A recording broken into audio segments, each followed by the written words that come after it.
recebendo o advogado Dr. Marcelo Santos para falar sobre um tema mobilidade urbana e também da acessibilidade. Dr. Marcelo, o que é acessibilidade? O tema da acessibilidade é um tema bastante vasto no campo jurídico. Há uma imensidão de garantias, previsões constitucionais, infraconstitucionais, legais, tratados internacionais, muitos deles, a grande maioria, ratificados pela Constituição Federal a partir de 88, de modo que a acessibilidade ela está inserida no universo do chamado princípio da dignidade da pessoa humana, que foi ratificado, que foi consolidado, na verdade, pela Constituição Federal de 88 como sendo um fundamento da República Federativa Brasileira. Então, já no inciso 3º do artigo 1º da Constituição, logo de cara, o princípio da dignidade da pessoa humana está consolidado textualmente como fundamento da República. Então, daí a importância do tema acessibilidade. Então,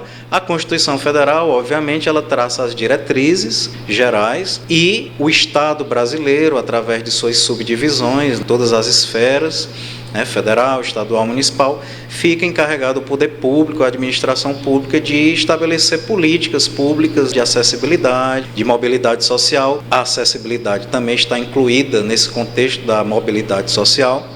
Então, as gestões, o poder público, a administração, ela tem essa tarefa, esse dever de, à luz das diretrizes constitucionais, estabelecer suas respectivas políticas, programas, no sentido de resguardar essa acessibilidade às pessoas. Com relação à PIC, como intervir nessa situação que é real e que também tem causado muitos prejuízos?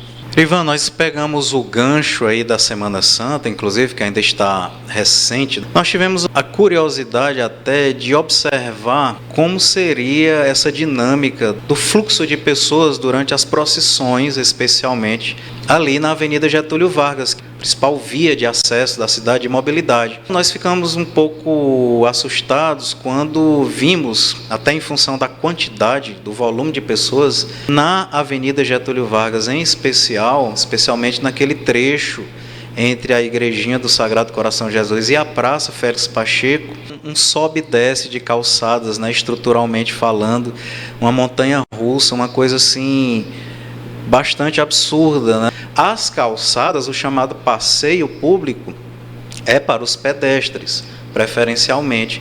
E as pessoas, às vezes, erroneamente, ignorantemente, se apropriam do passeio público, que é a calçada, e fazem reformas e reformas, construções, alterações, como se a calçada delas fosse, quando, na verdade, a propriedade ela é da entrada, da porta para dentro. É um problema crônico.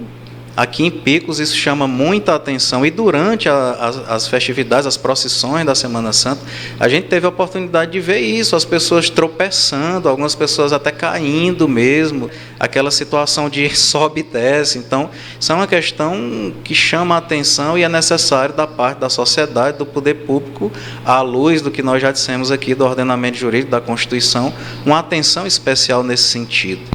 A sociedade tem a possibilidade de provocar alguma instituição que tem a atribuição de zelar, tentar buscar uma solução para esse problema? Como nós sempre ratificamos aqui, o Ministério Público imediatamente, a priori, mas hoje a Constituição, como eu falei, traça as diretrizes, mas no âmbito municipal, estadual, federal, existe uma gama, uma hierarquia de órgãos, um organograma de órgãos legitimados para isso. O Ministério Público, a gente sempre se reporta ao Ministério Público porque é o mais conhecido de todos, é aquele que a priori, imediatamente falando, detém essas prerrogativas, essa legitimidade.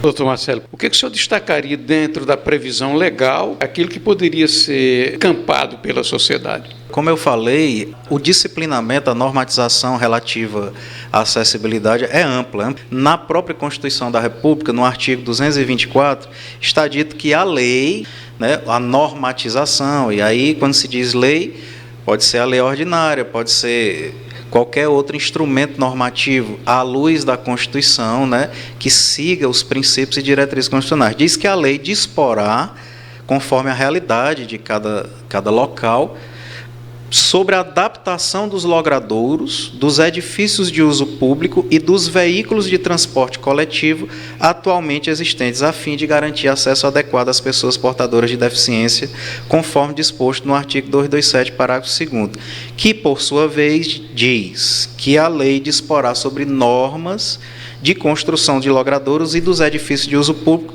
e fabricação de veículos de transporte coletivo a fim de garantir acesso adequado às pessoas chamadas PCD, pessoas com deficiência. Como o nosso tema aqui é acessibilidade, não transporte exatamente, mobilidade, construção, é acessibilidade, vale dizer que esse arcabouço normativo, constitucional, pretende tutelar os direitos não só das pessoas portadoras de deficiência, mas sim de quaisquer um de nós cidadãos, ou seja, uma sequência de calçadas como as que nós temos ali na Avenida Getúlio Vargas, por exemplo, né, oferecem risco não só para os portadores de deficiência, mas para nós também, pessoas consideradas normais, graças a Deus, pessoas que dispomos, né, de nossos membros inferiores e superiores em devido estado de saúde. Há uma tendência, Arivan, no mundo, inclusive aqui no Brasil, nos grandes centros, de se inverter a pirâmide da mobilidade social. Em vez de se priorizar o transporte chamado individual, que é o transporte mediante condução de veículos, há uma tendência dessa ênfase que se dá ao princípio da dignidade da pessoa humana, no sentido de inverter a pirâmide de mobilidade social, ou seja, priorizando-se nesta ordem o transporte a pé, em seguida o transporte através de bikes, né, criando vias alternativas, vias de circulação, que aqui nós não temos, em seguida, nesta ordem, o transporte coletivo e, por último, o transporte através de veículos. Então, no Rio de Janeiro, por exemplo, existe no Rio de Janeiro já alguns pontos, para quem conhece, em que há um roteiro, como se fosse um mapinha estabelecido pelo poder público, no sentido de orientar as pessoas a realizar o trajeto a pé, em vez de usar veículos, em que se economiza até 1 hora e meia. Então é necessário mesmo, inicialmente, a princípio, apenas vontade, criatividade, né? Priorizando-se o transporte a pé, que é uma tendência realmente, e a gente vê que os efeitos, os resultados são salutares, até para a saúde, né, Ivan?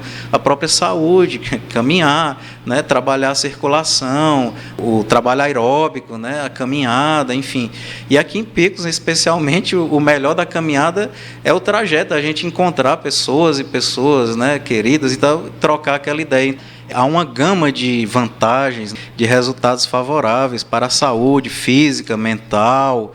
Veja só como realmente a caminhada, né, o traslado a pé nos traz inúmeras vantagens, inclusive nesse aspecto das relações humanas.